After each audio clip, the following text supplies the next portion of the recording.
In October 2025, a government fell in 5 days. No tanks, no foreign invaders.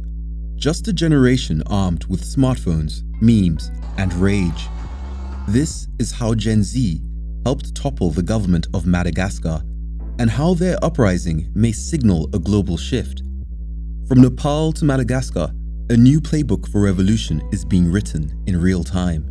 And the same playbook might be coming to a country near you. Stick around to the end to learn which other countries could be vulnerable. For years, Madagascar was a nation on the brink. 80% of its people lived in poverty. Power and water outages were a daily part of life. Students slept through blackouts, universities ran on broken generators. At the top sat President Andre Rajoelina, a former DJ and media mogul turned populist who promised to be the voice of the youth. He came to power in 2009 in a coup supported by CAPSAT, an elite military unit led by Colonel Michael Ranjanreen. Remember the name. By 2025, with his government accused of corruption and cronyism, protests began. The president dismissed them as another coup attempt. He reshuffled his cabinet, fired his prime minister, and hoped the anger would fade. It didn't. A digital wildfire spread. More than a protest group, something akin to culture. Gen Z Mada, a revolutionary youth movement organized through social media, sparked into life.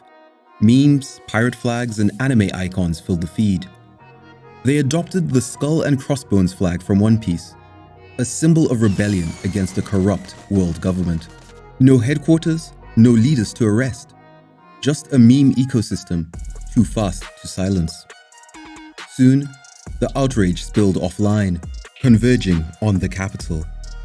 The protests were fluid. Plans spread through encrypted chats and TikTok lives. Maps showed police routes in real time. The government responded with force. Tear gas first, then bullets. Dozens of protesters died. But instead of retreating, they live-streamed the violence. Each death brought thousands more to the streets. As the protests grew and the government was paralyzed, the decisive question was being asked. Would the army obey? Remember the elite military unit I mentioned earlier, CAPSAT? The same force that had helped the president rise in 2009 now refused to fire on protesters. In a video posted on social media, a group of soldiers said, "Let us join forces, military, gendarme, and police, and refuse to be paid to shoot our friends, our brothers, and our sisters."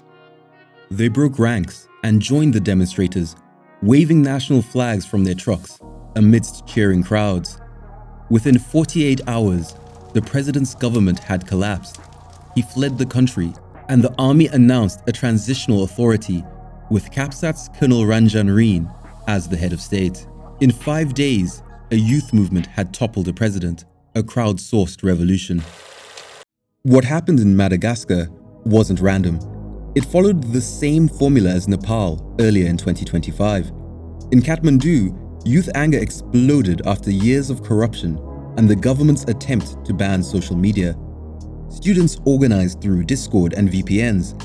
When police cracked down, the capital burned, and within days, the prime minister resigned. These revolutions followed similar patterns. But here's the thing. Gen Z is not a monolith. The internet didn't unify them. It radicalized them in different directions. But across that divide, they share a deep-seated distrust of the system and a mastery of the technological tools to challenge it. Here's the toolkit. Decentralized networks that move faster than authorities. VPNs, alternate accounts, and live streams that turn suppression into spectacle. Shared memes and flags that cross borders. It's the new playbook, a 21st century revolution manual, open source and evolving. So we know the new playbook is excellent at destruction, but does it have a plan for reconstruction? Look around. The anger from Morocco to Indonesia isn't just about corruption or unemployment in a vacuum. It's a symptom of a deeper sickness, a broken social contract. Gen Z sees the state not as a protector or a provider, but as an extractive machine, protecting elite interests and abandoning the people. Bangladesh, Kenya, Senegal, and Nigeria have all faced mass youth protests in recent years, but major protests across the US, France, and the UK suggest that discontent over a broken social contract is not limited to the global south. Anger spills across the generations globally, but Gen Z has created a 21st century formula for dissent.